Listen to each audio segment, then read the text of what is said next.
പറ ബിൻസു. എടാ ബിൻസു അല്ല, ഞാൻ നിതിനാ. നീ എന്താടാ ഞാൻ വിളിച്ചാൽ ഫോൺ എടുക്കാതെ? എടാ നാണം ഉണ്ടോ നിനക്ക്? എന്റെ പോലെ ആവശ്യം നോക്കാതെ ഞാൻ നിനക്ക് പൈസ എടുത്ത് തന്നെ. എന്നിട്ട് ഇപ്പൊ 6 മാസമായി. എടാ ഞാൻ ഒന്ന് നീ ഒരു മൈരും പറയണ്ട. നിന്റെ വീട്ടിലോട്ട് വന്നിട്ട് കാര്യമില്ലെന്ന് എനിക്കറിയാം. പക്ഷെ നാളെ ഞാൻ നിന്റെ ഓഫീസിലോട്ട് വരും. എനിക്ക് എന്റെ പൈസ കിട്ടിയേ പറ്റത്തുള്ളൂ. നാളെ ഞാൻ അവന് കാണിച്ചു കൊടുക്കാം. എനിക്കൊരു കാപ്പി ഇട്ട് തരുമോ? എന്നെ കൂടെ ഒന്നും പറ്റത്തില്ല, വേണേ ഇട്ടുകൂടി. പുരുഷന്മാരെക്കാൾ കൂടുതലായി സ്ത്രീകൾ പരിഗണിക്കാൻ പോകുന്നത് റോബോട്ടുകളെയാണ്. അങ്ങ് വിദൂര ഭാവിയിലെ കാര്യമൊന്നുമല്ല. നാളെ അല്ലേ നിനക്ക് ശമ്പളം കിട്ടുന്ന ദിവസം?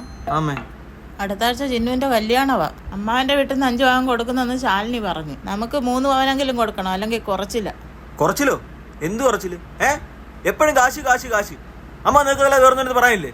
നിങ്ങൾ എപ്പോഴേലും എന്നെ പരിപാടി ആലോചിച്ചിട്ടുണ്ടോ? 17ാമത്തെ വയസ്സിൽ ഞാൻ എന്റെ 17ാമത്തെ തുടങ്ങിയതാ പൈസക്കുള്ള ഓട്ടം. നിങ്ങൾക്ക് വേണ്ടി എന്റെ ആഗ്രഹങ്ങൾ, പാഷൻ, ഇതെല്ലാം ഞാൻ വേണ്ടാന്ന് വെച്ചിട്ടില്ലേ? ഈ വീട്ടിൽ ആരേലും എന്തെങ്കിലും ഒരു ആവശ്യത്തിനല്ല എന്റെ അടുത്തൊന്നും മിണ്ടാറെങ്കിലും ഉണ്ടോ? എടാ നീ ഓക്കെ അല്ലേ എന്ന് ചോദിക്കാൻ ഒരാൾ പോലും ഇപ്പൊ എന്റെ ലൈഫ് ഇല്ലമ്മ. നിങ്ങൾക്ക് വേണ്ടി കടം വാങ്ങിച്ച് എന്റെ കൂട്ടുകാർക്കല്ലോ എന്നെ ഇപ്പൊ കണ്ടുകൂടാ. നിങ്ങൾക്ക് വേണ്ടി ഇനിയും താഴണം. എനിക്ക് വയ്യ, ഓടി ഓടി ഞാൻ മടുത്ത്. നിങ്ങൾക്ക് നിങ്ങളുടെ ദുരിതമാനം വരുന്നെങ്കിൽ അതിനുള്ള പൈസ നിങ്ങൾ തന്നെ ഉണ്ടാക്കും. എന്നെ കൊണ്ട് പറ്റത്തില്ല. നീ എന്താ ഒന്നും പറയാത്തത്?